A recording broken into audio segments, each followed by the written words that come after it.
आज मैं आपको कुछ ऐसे आंकड़े बताने जा रहा हूँ जो आपको चौंका देंगे। अगर मैं कहूँ कि आपको कुछ ऐसी कंपनियाँ या स्टॉक के नाम बता रहा हूँ जिन्होंने हर रोज़ के हिसाब से 348 करोड़ रुपए की कमाई करा कर दी, तो आप कहेंगे ये क्या मज़ाक है, ये कैसे हो सकता है? लेकिन इसका जवाब है जी हाँ, ये बिल्कुल संभव है। पहली बार तो मुझे भी ऐसा लगा था, लेकिन जब कैलकुलेशन के ज़रिए पूरी तस्वीर क्लियर हुई तो मैं भी हैरान रह गया। आपको बता दूँ कि यहाँ पर मैं रेलवे स्टॉक्स के चुनिंदा जो बेसिकली चुनिंदा स्टॉक्स हैं उसकी बात कर रहा हूँ। इनके स्टॉक के नाम मैं आपको बताऊँगा और ये भी जानने की कोशिश करेंगे कि क्या इन स्टॉक्स में ये जो तेज़ी है वो आगे भी जारी रहेगी। लेकिन सबसे पहले हर रोज़ के 348 करोड़ रुपए की कमाई वाले ये जो स्टॉक है, इनका रहस्य है, इसकी कैलकुलेशन है, इसको सुलझाने की कोशिश करते हैं कि इसके पीछे का लॉजिक आखिर है क्या। तो इसके लिए मैंने जिन रेलवे के स्टॉक्स को चुना है, आप चाहें तो इनका नाम नोट कर सकते हैं और चाहें तो खुद भी इसके डाटा को रीचेक कर सकते हैं। तो सबसे पहले हम लोग बात करते हैं जुपिटर वैगन्स की, ये पहला हो गया। दूसरा टेक्समो रेल एंड इंजीनियरिंग, तीसरा टीटागढ़ रेल सिस्टम्स, चौथा इंडियन रेलवे फाइनेंस कॉरपोरेशन, पांचवा रेल विकास निगम लिमिटेड और छठा RailTel corporation of India और सातवां आईआरसीटीसी। इन 7 कंपनियों के मार्केट कैप को मिला दिया जाए तो जानते हैं कितना बनता है? 1,72,000 करोड़ रुपए।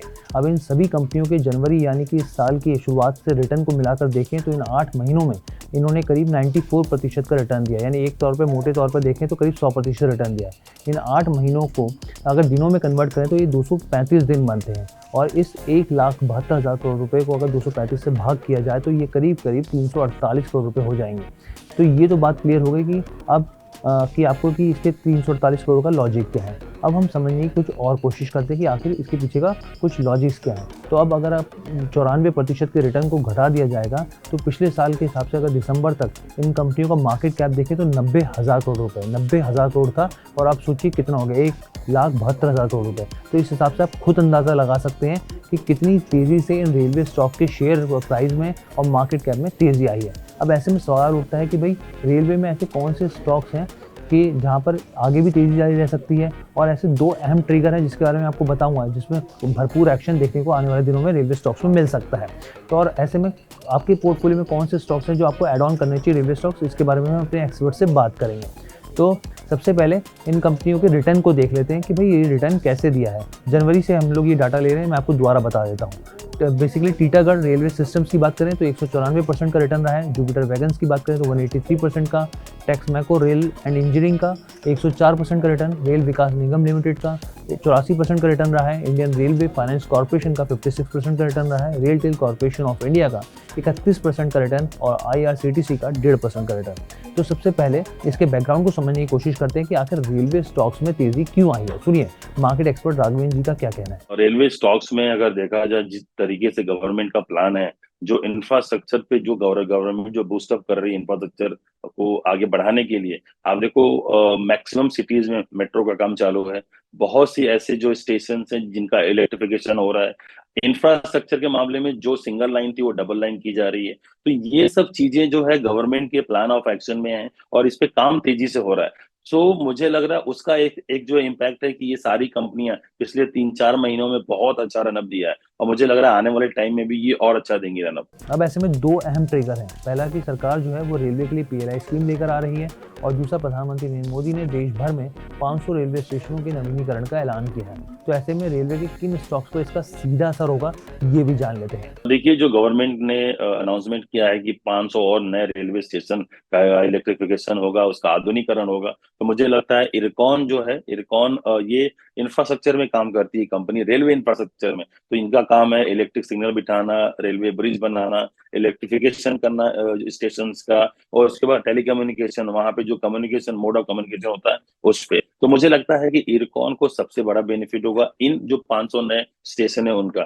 रही बात दूसरी आपकी जो पीएलआई स्कीम है गवर्नमेंट की, तो ये जो स्कीम है ये उन कंपनियों के लिए है जो कंपनियां जल्दी काम करेंगी। तो मुझे लगता है इसमें आपका आईआरएफसी, आरवीएनएल, आपका टेक्स रेल और जो इरकॉन, ये 4 कंपनियां ऐसी हैं जो इंफ्रास्ट्रक्चर में और जो है रेलवे वैगन व्हील बनाने में, पटरियां बनाने में और मार्केट से फंड इकट्ठा करने में, ये 4 कंपनियां बहुत अग्रेसिवली काम करती हैं। तो जितना अधिक कैपिटल जो रेज होगा इनके रेलवे के लिए, डिपार्टमेंट के लिए, उतना उतना स्पीड अप होगा काम। और मुझे लगता है इंफ्रास्ट्रक्चर भी उतना स्पीड अप जो होगा, डेवलपमेंट होगा। तो मुझे लगता है ये 4 कंपनियां गवर्नमेंट की पीएलआई स्कीम से बेनिफिट होंगी। और जो जैसे मैंने बोला आपको कि 500 जो स्टेशन बन रहे हैं, इलेक्ट्रिफिकेशन हो रहा है, उसका इम्पेक्ट सीधा जो है इरकॉन पे होने वाला है।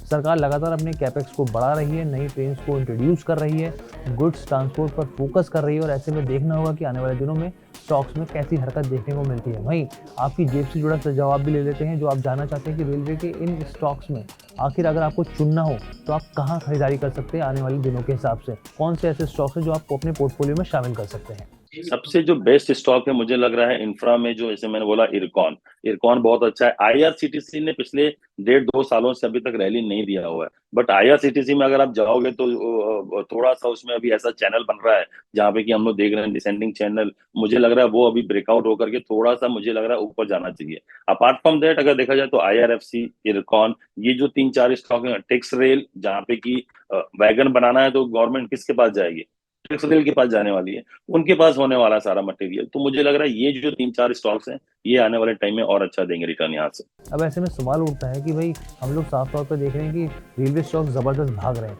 लेकिन भाई दूसरी ओर आईआरसीटीसी में साफ तौर पर सुस्ती देखने को मिल रही है। जनवरी से अब तक देखें तो ये सिर्फ 1.5% का रिटर्न दे चुका है। तो इस स्टॉक में आखिर आप क्या करना चाहिए, निवेशकों को अगर इसको देखना चाहिए तो किस लिहाज से देखना चाहिए, आइए इसका जवाब भी जान लेते हैं। सो आईआरसीटीसी मुझे लग रहा है हर्ष की पिछले 1-1.5 साल से 100 रुपीज के रेंज में 700, 660, 680 अपसाइड, और जो है लोअर साइड है वो 580 एंड 600। मुझे लग रहा है ये 100 रुपीज का रेंज बहुत जल्दी ब्रेक होगा। मुझे लगता है कि जब भी हम ये चैनल जो इसका बना है पिछले 1 साल 1.5 साल का, जो जहाँ पे कंसोलिडेट हो रहा है, ये चैनल जैसे ही ब्रेक होगा मुझे लग रहा है 915, 916 का पहला टारगेट है। उसके बाद अगर 915, 916 के लेवल ब्रेक करता है तो 1100 से 1200 के लेवल है। बहुत टाइम हो गया आईआरसीटीसी ने अभी तक रैली नहीं दी है, और जबकि रेलवे का बहुत स्ट्रांग इनके पास, आप देखो कि जो आईआरसीटीसी का रेलवे का पोर्टल, जहाँ पे कि हमें आपको टिकट बुक करने में इतनी प्रॉब्लम होती है, जहाँ से कि इनको एक बेसिक जो मेजर इनका 60-70% रेवेन्यू आता है, वो पार्ट इनके बैलेंस शीट में एवरी ईयर ऐड हो रहा है। तो उसका इफेक्ट जो है शेयर की प्राइस में डेफिनेटली होने वाला है। मुझे लग रहा है कि अभी समय आ गया है कि बाकी जो रेलवे स्टॉक्स हैं उनको एग्जिट करके या उसमें से थोड़ा बहुत प्रॉफिट बुक करके आईआरसीटीसी में शिफ्ट किया जाए। तो तमाम सवालों के जवाब हमने आपको देने की कोशिश करी इस वीडियो में। यहाँ पर जो 2 अहम ट्रिगर थे वो भी बताया मैंने आपको कि सरकार जो है रेलवे के लिए पीएलआई स्कीम लेकर आ रही है, और दूसरा जो है हम लोग देख रहे हैं कि मोदी सरकार देश भर में 500 रेलवे स्टेशनों का नवीनीकरण करेगी, जिससे कौन सी कंपनियों के स्टॉक्स पर, रेलवे के स्टॉक्स पर असर पड़ेगा, ये भी हमने इस वीडियो में आपको बताने की कोशिश करी है। तो ये कैसा आपको रिसर्च लगा और कैसी आपको वीडियो लगी, आप हमें कमेंट करके ज़रूर बताइएगा। अगर आपके मन में कोई और सवाल है कि इस पर वीडियो बननी चाहिए तो प्लीज़ सजेस्ट कीजिए। बहुत बहुत धन्यवाद। वीडियो पसंद आया तो हमें लाइक, कमेंट, शेयर और सब्सक्राइब जरूर करें।